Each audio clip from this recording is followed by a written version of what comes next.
What's up, Ass Clowns? JJ back here, this time with my man Coop to talk a little NASCAR, the O'Reilly Auto Parts 500 at Texas Motor Speedway on July the 19th. We're going to start with a quick recap of last week's plays and then get into this track and some bets we're going to be on. So, Coop, my man, what's happening?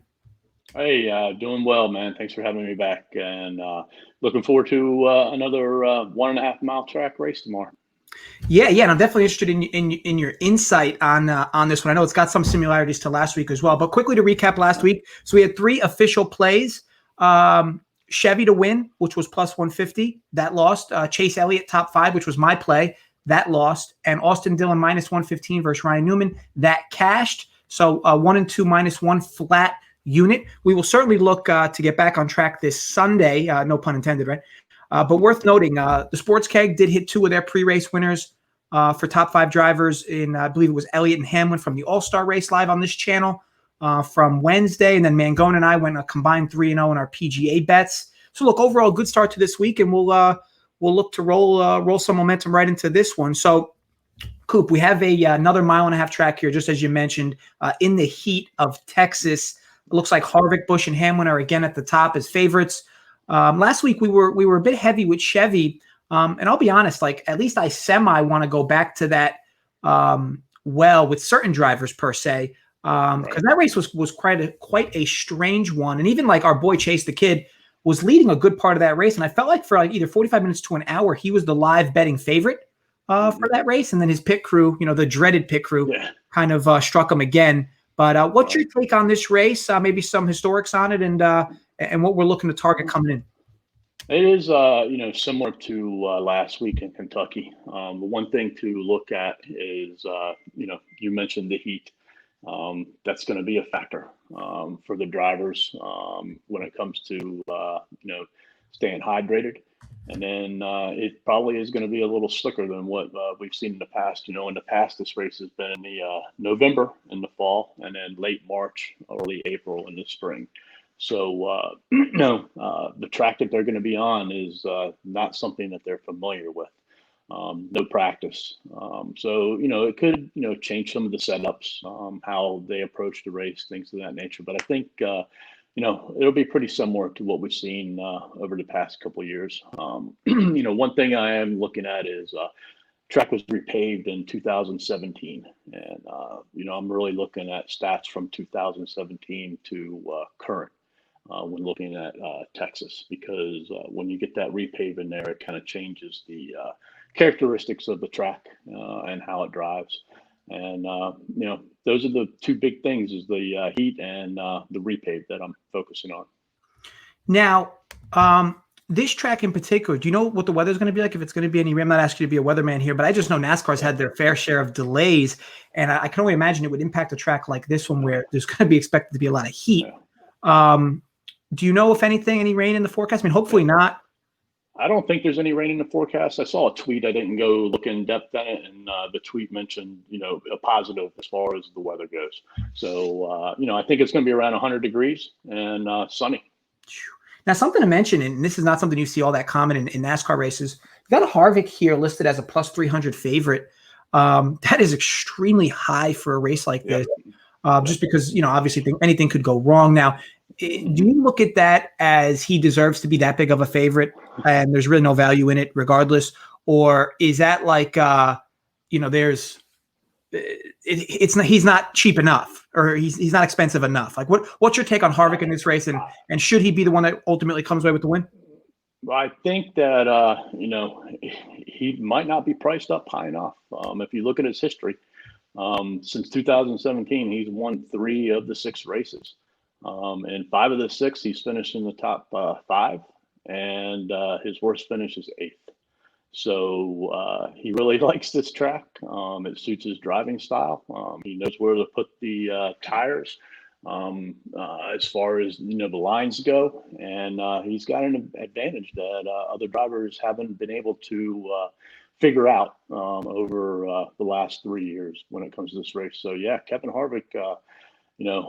Very, very strong. And, I don't think he is priced high enough. Now, with that said, I mean, we're not going to target outrights for this race just because, like, we could give you the chalk and say Harvick wins, right? But I mean, where's the fun in that? And because he's because he more or less has a really good chance to win this race, I don't really want to dabble too much with outrights for it. But we do have some plays we like that kind of just make a lot of sense. Like, for instance, you kind of like a manufacturer here, right, Coop, to win this race? Ford. I mean, Eric Almirola has been, very dominant over the last 6 races, finishing in the top 8, I believe, and all of them, mostly in the top 5. He's on the pole. Ryan Blaney, who's in a Ford, starting second. Very good mile and a half racer this year. Has been in the top 5 consistently. There's another good driver. There's another good driver who rocks a Ford, right? Yeah. Then you got Kevin Harvick, who rocks that Ford. And if you're looking for a long shot, we've rode him for the last couple of weeks in DFS. Matty DiBenedetto in a Ford, has been very good the last couple of weeks and is riding some momentum. No, I like it. I think that, so just so you know, guys, the Ford bet is plus 105. It's basically the manufacturer of the winning car, which is Ford. Now, plus 105 is probably as low of a price as you're going to see for these bets, but we do like it. It's obviously still dog money. And as Coop mentioned, you got 2 guys starting at the pole, more or less, with Almirola and Blaney, you said, Coop? Yep. And then obviously Harvick back there as well. And DiBenedetto's got some long shot odds in there. So we really like that call at plus 105. Now, for me, a bet I like, another dog price is, I know last week I went to Chase the Kid, top 5, plus 140. This week he's plus 130, same exact bet. And you hate to be the guy that's going right back to the same wheelhouse. But so Chase the Kid takes the All-Star win, okay, builds himself a little momentum. Now you could argue didn't really have to deal with his pit crew much because that was a short race. But here, same thing. Like he came out quick, was leading quick. And then his pit crew kind of really buried him. Like it wasn't like an extra second kind of thing. It was like he went from first to 17th outside the pit when a bunch of people pit at the same time. So I don't expect anything like that to happen again. And if he can hang around the front of the pack, his car's shown he has speed. And obviously, if the pit crew can do just a decent job with him, I do still like his odds again to go top 5 again. Similar track, mile and a half. He's shown speed. So I'm going to go right back to that wheelhouse with Chase the Kid, top 5, plus 130. Got that on DraftKings as well. And then, Coop, we have one more bet we like in a matchup, right? Yep. Looking at sticking with Chevy for that piece, and Rick Hendrick also is Alex Bowman, minus 130 versus William Byron, plus 100. And I like Byron in that matchup. If you look at Byron recently, he's been very consistent, finishing between 7th and 14th in several of the last 6 or 7 races. And he's had speed all year long. He's just had issues. And hopefully, it looks like those issues have been overcome. Whereas Bowman seems to be dropping off here recently. And, not having the speed that he had at the beginning of the year, and it's fading. So I like Byron to come on and overtake Bowman. He's only starting 6 spots behind him. Yeah, and I like the call. So ultimately, we have three calls here that are all at plus even money. No juice or no vig being played here. I guess as a closing note for the vid here, Coop, a track like this, 500 laps, right? Mile and a half. 334 laps, 500 miles. Got it. Okay, so now is there something because I see these races all the time, where it's everything is smooth sailing, and then ultimately something seems to, and like for instance, I'll give you an example.